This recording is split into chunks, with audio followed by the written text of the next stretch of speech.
Hello, everyone, and welcome to A Course in Miracles 365, Awakening to Love. I'm your host, Tomas Garza, and thank you for joining me wherever you are tuning in from. We've had people from England here and recently, very recently, Canada, all over the US. So it's a worldwide crew, and I'm happy that you're joining me here today. So if this is new to you, because we always have people hopping on that I haven't seen before, which is exciting. If you're watching this for the first time, welcome. This live stream is dedicated to the spiritual curriculum, the spiritual self-study curriculum, A Course in Miracles. You may be intimately familiar with this material, and you may have never used it before in your life. So whatever the case is, I want to welcome you and invite you to tune in to this live stream and all of the other past live streams. It's been daily since January of this year because the principles that we're talking about are universal. Spirituality is shared.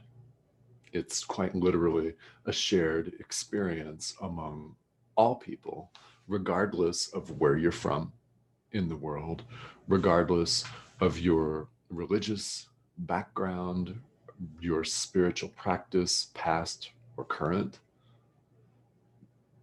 According to A Course in Miracles and universal spirituality, none of that matters because we're talking about common truths that, quite simply, being true, apply to everyone, everywhere, at all times.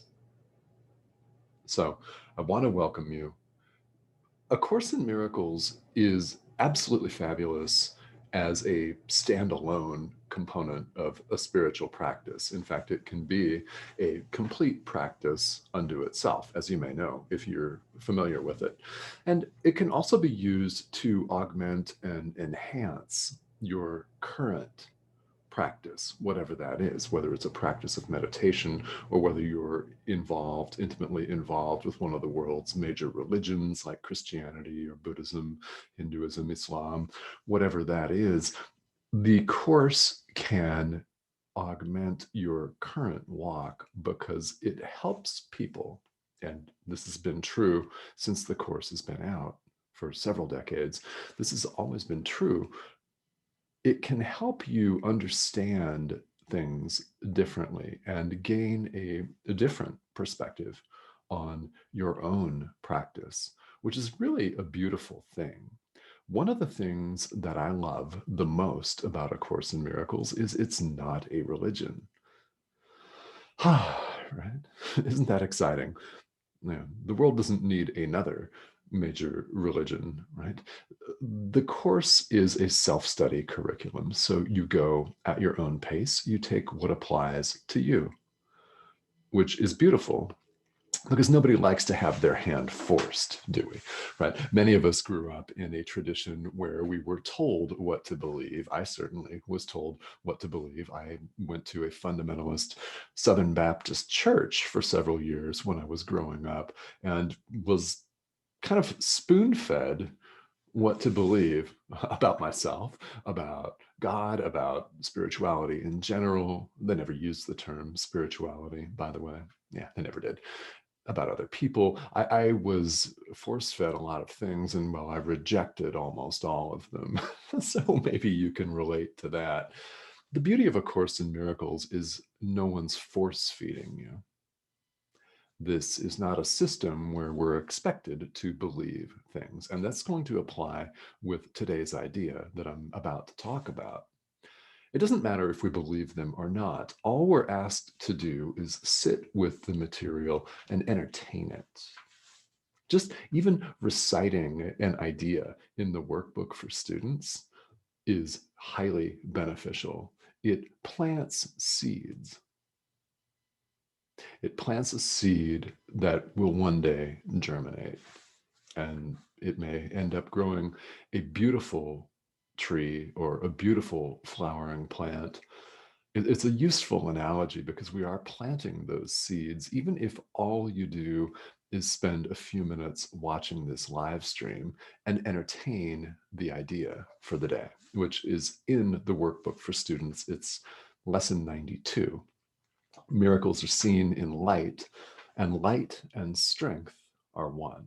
I'll repeat that. Miracles are seen in light, and light and strength are one. I love the emphasis there on the last part of that statement. Light and strength are one. So in yesterday's live, actually 2 days ago, yesterday we had my lovely wife Cindy as a guest on here. So you'll want to catch her experience, by the way. I'll say some more about that at the end of this show here. But the last idea we looked at 2 days ago was miracles are seen in light. So as things are in the workbook, one idea follows from the previous one. Light and strength are one. So in the world, we're shown in A Course in Miracles, the idea is presented to us that we're not really seeing. The body's eyes, with which we credit with sight, don't really truly see. That may be, especially if you were raised in a very scientific home, or if you are a very scientific person, that may be a difficult one to wrap your head around. That may be a difficult idea, like many that are presented in this course. That may be a difficult idea to swallow, to accept. Again, all that anyone's ever being asked to do with A Course in Miracles is to entertain the idea, to kick it around a little bit and just plant that seed. That's what I'm doing right now. You want to know what my MO is? It's planting that seed right now. What else, right? What else? Because I don't have the power to force anyone to believe anything, thank God, right? And nor does God force anyone to believe anything. We have and always have had free will. So that does mean that that should be liberating and relaxing to hear and a relief. It also means that we're in control. So there is, yes, if you're thinking about it, an element of responsibility to that. We're in charge of our own experience here. No one is telling us what to do. So if these ideas seem foreign to you, fantastic. Consider that there's a reason that you're watching this right now. There's a reason why you're here.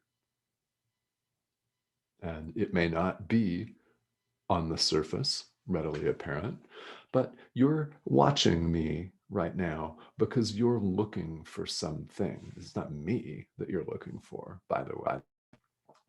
It's yourself with a capital S, which we'll talk about. It's who you really are that you're looking for right now, today.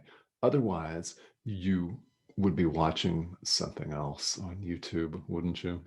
You'd be on Netflix, you'd be scrolling your Facebook feed, you'd be scrolling your Twitter feed, you'd be doing anything else.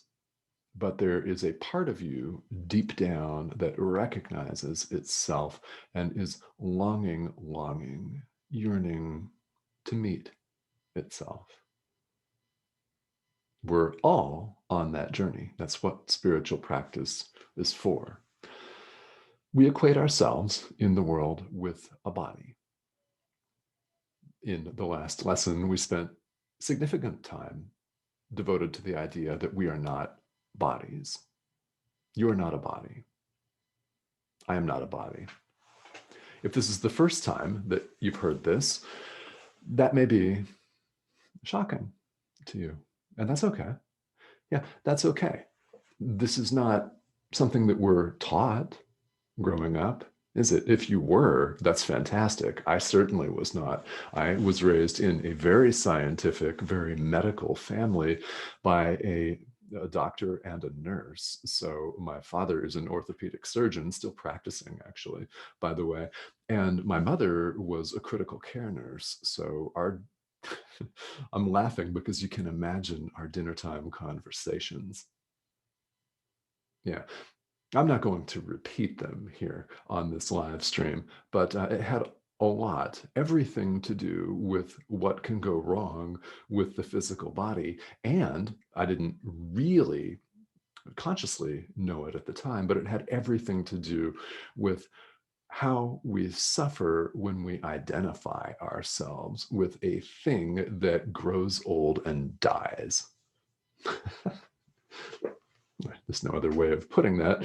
The physical body doesn't last forever, does it? It's always changing, doesn't last forever, and it's temporary, isn't it?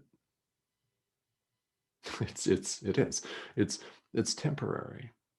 So isn't it relieving to know that this is not who we really are? Some part of you knows that. I know that it knows that deep down because you're watching this. There are millions of other things that you could be watching right now. So why this? Well, you're calling to yourself, capital S. Miracles are seen in light. Now, where does the light come from? Well, it's the strength of God. Light and strength are one. If you prefer to look at it as your own strength, beautiful. Yes, it's yourself with a capital S. It's source. People call this the universe, your higher self, whatever terminology you use and are comfortable with. A Course in Miracles uses terms like God, Jesus, and the Holy Spirit, terms that might be familiar to someone from a Judeo-Christian background. Now, again, it also uses terms that are familiar to students of Eastern philosophy, such as the ego. Yeah, the ego figures very, very prominently in the thought system of A Course in Miracles. Why? Because we're undoing it. We're undoing it. This idea really helps to undo it. Light and strength are one. We run around when we're identifying ourselves with the ego. The ego's main temple is what? The physical body, right? Where we appear to be cut off from one another. We appear to be separate from God. We appear to be cut off from our source. We appear to be competing with one another in our lovely economic systems that we human beings have invented, where we're, according to the system, competing with one another for what appear to be finite, scarce resources. What happens? We suffer. We don't feel like we have enough. We always want more. If you've got a lot, you always want more. You're never satisfied. We're anxious. We worry. We're in fear. That's what happens when we identify with the ego. Call that darkness, because it is darkness. In darkness, we don't see. In light, we see. And it's the strength of God that is that light. It's your strength, not the body. You're not a body. It's your strength. Yourself, capital S, has this strength. Why? God simply extends himself, or if you prefer, herself, themselves, itself. Doesn't matter. It doesn't matter the terminology. Love extends itself. It's not capable of extending anything else. Therefore, you have and are this strength. So this is an idea that you may resonate with, and you may not. And if you don't, that's all right. Again, A Course in Miracles does not ask you to believe just because I said it here on Enlightened World Network doesn't mean that it resonates with you. And that's perfectly fine, isn't it? I mean, we're all adult learners as well, which means we're all stubborn in one degree or another. So if you can relate to being told what to do and thinking, oh, I'm not doing that, I'm going to do the exact opposite. Well, I'm not telling you what to do, right? It's yourself with a capital S that's calling back to you, for you to recognize. It is issuing the invitation constantly, every moment of every day. We have only to be alert to it, awake to it, aware of it, so that we can choose it, so we can choose the light in which miracles are seen and are birthright. And we are, as we've seen, and I know that you know, we are entitled to them. Most definitely. That's a yes. So every day in the workbook, there are suggested practice periods. They are meditations. And I don't do them in the form of a guided meditation here on the live stream because, number one, it would be a lot of dead air, wouldn't it? Because they're done mostly in silence. And number two, it's only a 30-minute time frame. So we don't really have time to do that. In fact, today it calls for a couple of 20-minute meditations. And if you do them and you only do 13 minutes or 3 minutes, it doesn't make any difference.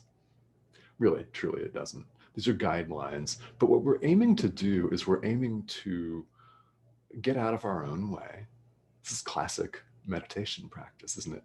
We're aiming to get out of our own way and allow the experience of love, allow the experience of who we are. And what we're doing with this practice period is we're aiming to reach the light that is who we are, our strength. Miracles are seen in light, and light and strength are one and the same. And what we're doing is practicing seeing the light, not with the body's eyes. This particular meditation is recommended that we do with our eyes closed. And by the way, as you know, you can still see with your eyes closed. Why? You see with the mind, don't you? Right? With the mind, even if our eyes, the body's eyes, are open, we can still, in our mind, see things that don't appear to be right in front of us. Different times. Yeah? Could be a past event, could be something that might happen in the future. Yeah, we're seeing all of these things right now, and it's not with the body's eyes that we're seeing them. So we close our eyes and we make way. This is the way I like to put it, is we make way for the light that's always shining, has always been shining, even though we've been wandering around in darkness. That is the way of it. We've been wandering around in darkness. Can you honestly say that you've been consistently 100% happy and joyful, felt connected to your source 100% of the time in this lifetime? All right. We've been wandering around in darkness, all of us. And this is one way that we're being called home. Where's home? Well, it's not a place. It's not a place. It's not the United States. It's not England. It's not Canada. It's not a place in the world. It's not a city. It's not a house. It's not an occupation. It's not even a physical body. Who we are is limitless. And I invite and encourage you to do this practice period today, as close to the letter of the workbook as you possibly can, and see what you experience. Just see what you experience. Spirituality is 100% about experience. Again, as I've said several times on this live stream, it's not about belief. That's not what it's about. If today's idea, especially the idea that you're not a body and the body's eyes don't really see. If that is not palatable to you, that's okay. You're here, so you're hearing it. And this is my purpose, to state this again and again. I am a stubborn adult learner like everybody else. There have been many things in my life that I have needed to hear probably 1,000 times before I finally made the decision to roll with it. Before I finally allowed or accepted the thing that was being offered. And love, God, our higher self, continues to extend love constantly. It's up to us to awaken to it.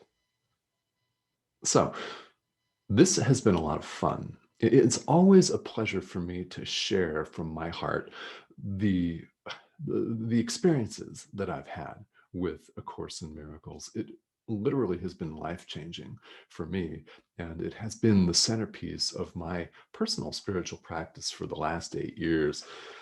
So I love to talk about it, but let's hear from you. As always, I welcome questions. I welcome comments here on the live stream. Now, if you're catching me on the replay here, then feel welcome to leave questions. Then Kimberly, hi, how are you? Thank you for tuning in. I love to say hi to everybody live here. All right. Yeah, we're undoing the ego. Yes, we are. And Kimberly, I love this comment of yours, like, children, we resist what is good for us. Oh boy. Yeah, I know, right? Yeah, choosing love is such good medicine. Yeah, it really is. It's the ultimate medicine to choose love. And that's quite simply what we're being asked to do.